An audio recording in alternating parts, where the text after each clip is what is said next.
नवदीप में एक दिन की बेर कि भगवान श्रीमन महाप्रभु जी गोपी भाव में छलैथ, गोपी भाव में आविष्ट छलैथ। तो गोपी भाव में जे छलैथ तो गोपी गीत का गान कर रहल छलैथ। जयति तेधिकम जन्मना ब्रजा, बड़ा सुंदर भाव से गोपी गीत गाबि रहल छलैथ। उम्हर से कोनो विद्यार्थी एलन हुनकर कहै छथिन, गुरुजी अहाँके तऽ कृष्ण कृष्ण करबाक चाही, अहाँ गोपी गीत किया गाबि रहल छी। महाप्रभु जे छलखिन से गोपी भाव में आविष्ट छलखिन। तुरंत लाठी उठेलथि और कहै छथि, अच्छा अखन हम अहाँके देखाबै छी से कृष्ण कृष्ण कहबाक चाही आ कि गोपी गोपी कहबाक चाही।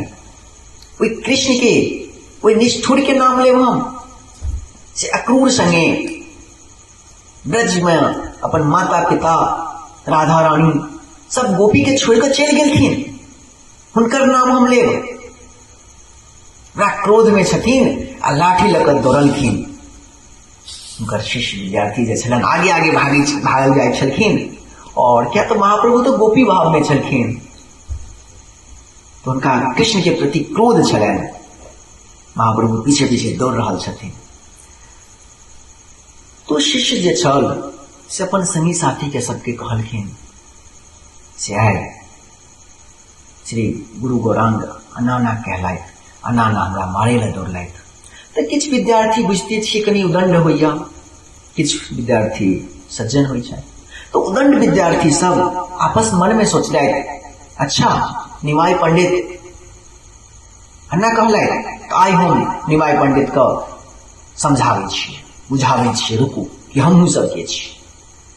यानी कि अपन गुरु के अपमान करऽ लगलथि हन।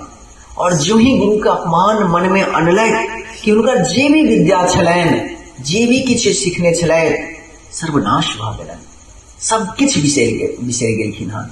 ताहि दुआरे कखनो भी भगवान समझेलखिन हन, श्रीमन महाप्रभु अपन हरेक लीला से किछु ने किछु हमरा अहाँके ज्ञान दऽ रहल छथिन, बुद्धि दऽ रहल छथिन, सीख दऽ रहल छथिन, कि कखनो भी गलतियों से अपन गुरु को, दीक्षा गुरु है, शिक्षा गुरु है, माता पिता है, ज्येष्ठ गुरुजन हुआ, किनको भी अपमान नहीं करी, मनो में नहीं आनी अपमान, मनो में जे छे से उनका प्रति संदेह नहीं आनी, किछ गलत बात नहीं सोची।